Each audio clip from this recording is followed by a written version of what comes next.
열왕기하 28번째 시간입니다. 오늘 말씀은 열왕기하 17장 24절부터 41절 말씀까지입니다.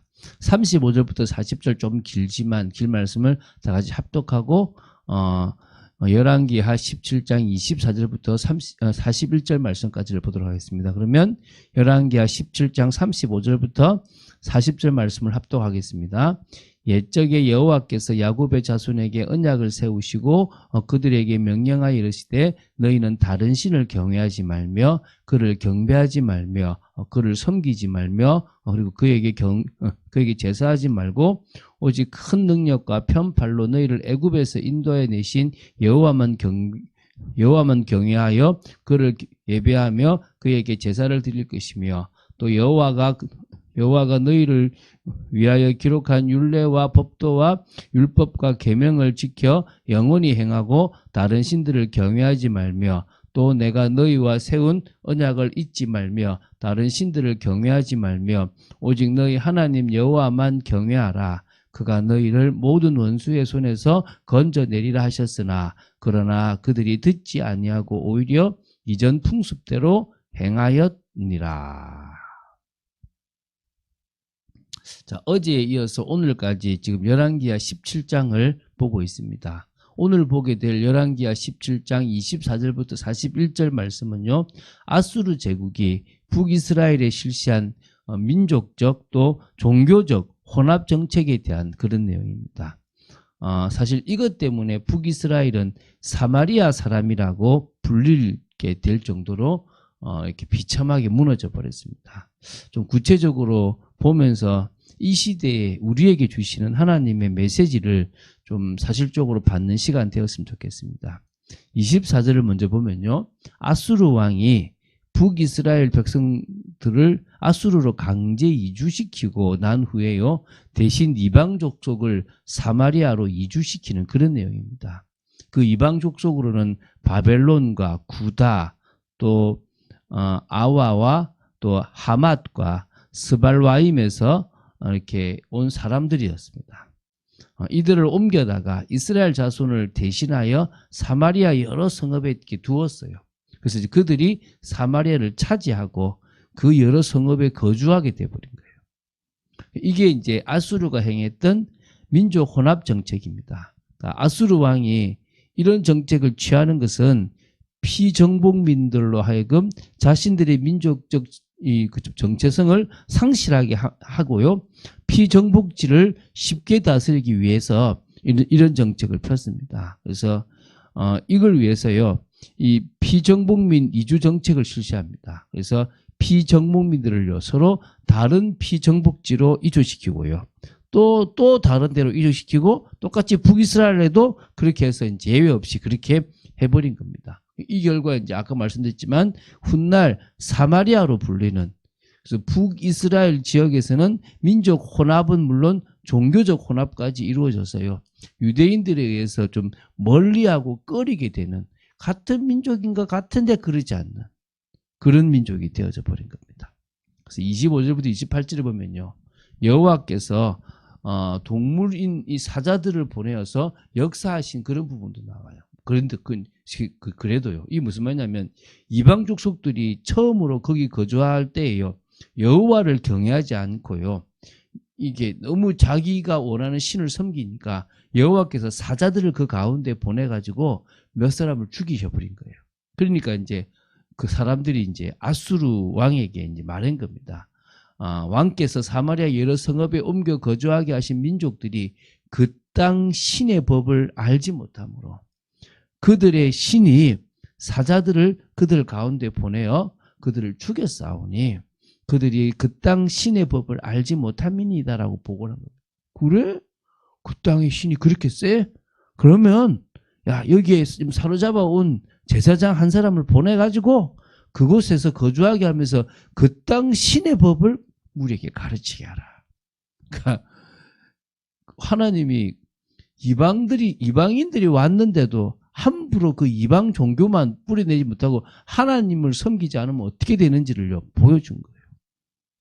그래서 이제 사마리아에서 이제 사로잡혀간 제사장 중 한 명이 와서 베델에 살면서요 백성들에게 어떻게 여호와를 경외하는지를 가르쳤다는 거예요. 참 기가 차죠. 어쨌든 이방 족속이지만 사마리아에 살게 된 이방 족속에게 여호와의 율법을 가르치게 하셨던 하나님이 좀 기이한 방법이라고 보시면 됩니다. 이렇게 해서라도 여호와 하나님에 대해서 알려주시기는 했는데요.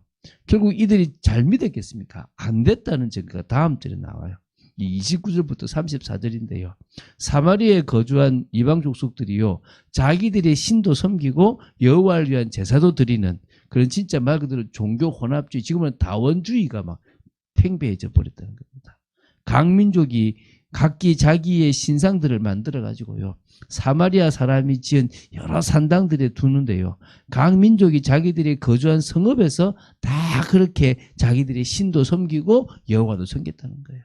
그래서 보면 바벨론 사람들은 숫꽃 느봇을 만들었고요, 구 사람들은 네르가를 만들었고요, 하마 사람들은 아시마를 만들었고요, 이와 또 아와 사람들은 나파스와 그다음에 다르닥을 만들었고요, 스왈와임 사람들은요 그 자녀를 불살라 그들의 신 아드랍 멜렉과 아납 멜렉에게 드렸던 겁니다. 이제 몰렉이라 그러거든요. 이런 일들이 막 있었던 겁니다. 그런 중에 또 여호와를 경외하여서 자기 중에서 사람을 산당의 제사장으로 택해가지고 그 산당들에서 자기를 위해서 제사를 드리게 합니다. 여호와를 위한 제사가 아니고 누구를 위한 제사죠? 자기를. 지금도 예배가 누구를 위한 예배입니까? 나를 위한 예배예요. 여러분, 여러분을 위해서 예배 드리지 마세요. 여러분 은혜 받으려고 예배 드리지만 예배의 주체자는 하나님이고 예배의 영광 받으실 분은 하나님이십니다. 그분에게 우리에게 주신 은혜를 찬양하는 겁니다. 나를 위로하는 찬양이 아닙니다. 그분을 높이는 찬양입니다. 여러분 그게 여러분 고백돼야 되는 거예요. 그래서 남유다까지 포로로 끌려갈 때까지 이전 풍습대로 행해가지고 여호와를 경외하지 아니하며 또 여호와께서 이스라엘이라 이름을 주신 야곱의 자손에게 명령하신 율례와 법도와 율법과 계명을 준행하지 아니했다, 이렇게 나오는 겁니다. 여호와도 섬겼지만 온전히 섬기지 않았기에 경외하지 않았다라는 말이 맞는 표현이죠. 자, 이러한 전통은요 이후로도 계속해서 이어져 가지고 예수님 당시 사마리아 지역은요 인종 혼혈 또 뭡니까 이거 혼합주의 종교의 전통이 그대로 유지되었습니다.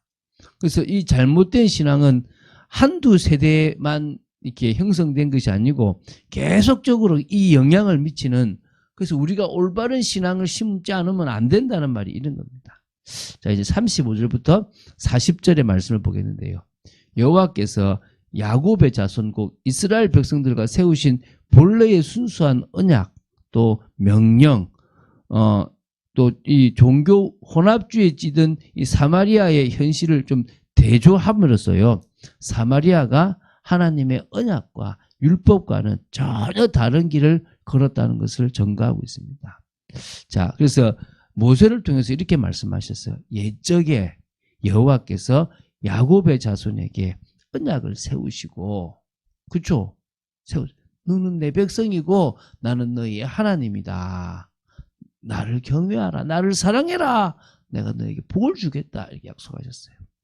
그들에게 명령하여 이르시되 너희는 다른 신을 경외하지 말며 그를 경배하지 말며 그를 섬기지 말며 그에게 제사하지 말고 오직 큰 능력과 편팔로 너희를 애굽에서 인도해 내신 여호와만 경외하여 그를 예배하며 그에게 제사를 드릴 것이며 또 여호와가 너희를 위하여 기록한 율례와 법도와 율법과 계명을 지켜 영원히 행하고 다른 신들을 경외하지 말며 또 내가 너희와 세운 언약을 잊지 말며 다른 신들을 경외하지 말고 오직 너희 하나님 여호와만을 경외하라. 그가 너희를 모든 원수의 손에서 건져내리라. 당부했어요. 당부. 이게 무슨 말이냐 그러면, 아니 그렇게 하지 말라는 게 맞냐? 그게요 다 귀신을 부르는 거고 마귀의 역사가 있는 거예요. 결국 그것이 저주와 재앙으로 이어지는 거예요. 하나님은 그걸 원치 않는다는 거예요. 결국 그들이 듣지 않았기 때문에 오히려 이전 풍습대로 행하였다고 북이스라엘 백성들에 대해서 결론을 내린 겁니다. 41절을 보면요.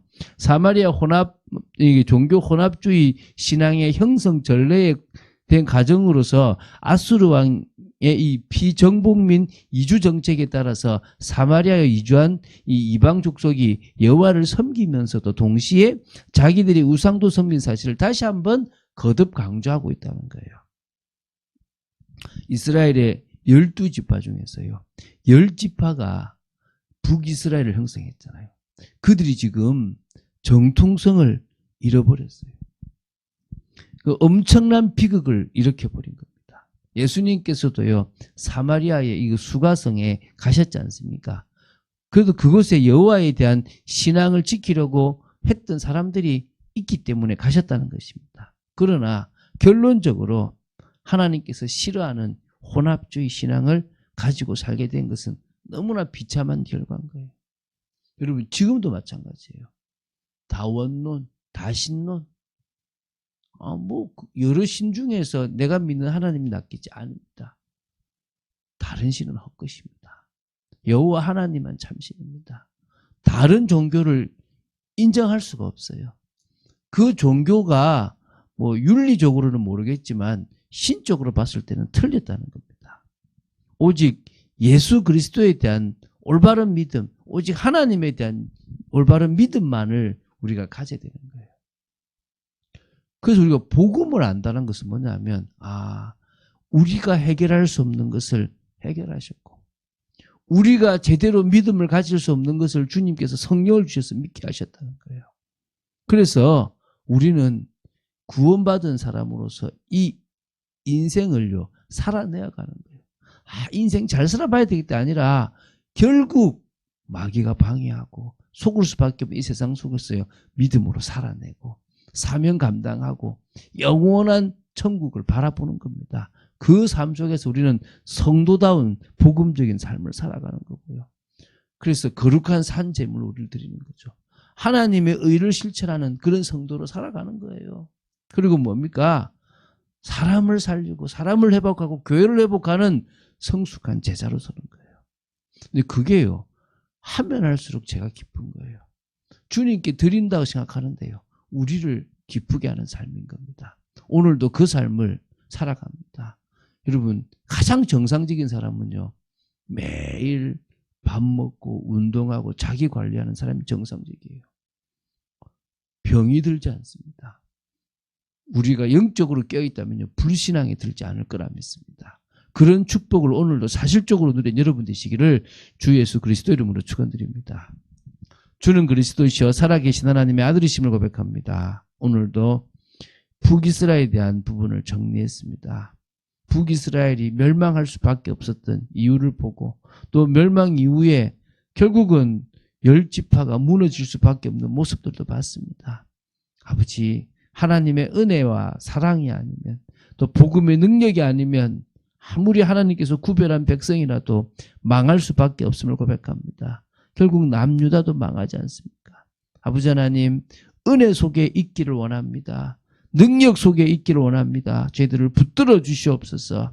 오늘도 정말 가장 정상적으로 주님과 교제하고 은혜 받는 저희들 되기를 원합니다. 주 예수 그리스도 이름으로 기도드립니다. 아멘.